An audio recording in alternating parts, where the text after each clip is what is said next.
A 1-year-old boy was shot in the head in Chicago on February 7th and remains in the hospital fighting for his life after his mother was targeted by a gang member. But you didn't hear about him because the national media were too busy gushing over Jussie Smollett, who's turned out to be a big, fat liar.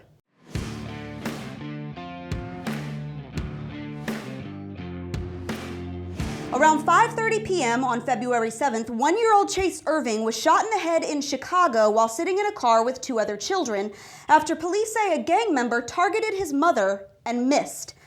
Chase's grandmother quickly drove her grandson to a nearby hospital in critical condition, where he now faces countless surgeries and an unknown future. He's 1.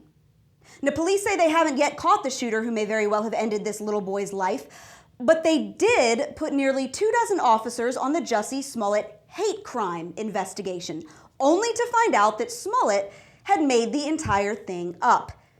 In fact, while Chicago PD were busy expending valuable resources and taxpayer dollars to look into Smollett's attack that wasn't, 67 people were shot in Chicago alone.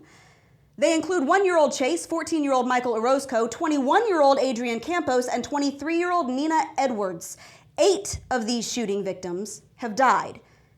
These are the stories that fall through the cracks while the national media spend hours salivating over fake hate crimes that they can use as political weapons. Between the time the Smollett story broke on January 29th and February 14th, the 3 major news networks spent 157 minutes gushing over every tiny detail on their nightly news programs. On top of that, Smollett got an exclusive interview aired on ABC's Good Morning America, starred in dozens of liberal lawmakers' tweets, got primetime moments on CNN, and was fawned over by the women on The View. But I bet you haven't heard Chase Irving's name until right now. And you know, it's not just Chicago shooting victims who get ignored. The left also ignores so-called hate crimes when they aren't politically convenient. James Phillips, for example, was arrested on February 16th after reportedly pulling a gun on Terry Pierce and his wife for wearing MAGA hats at a Kentucky Sam's Club. Now, unlike Smollett's story, this one included multiple witnesses, surveillance video, and a credible police report. Where was that story, CNN? Oh, that's right. You guys were too busy falling all over yourselves over a hoax that wasted taxpayer money, took up police resources, could have led to an innocent person's arrest, and was used to paint millions of innocent Americans as violent racists because of their politics.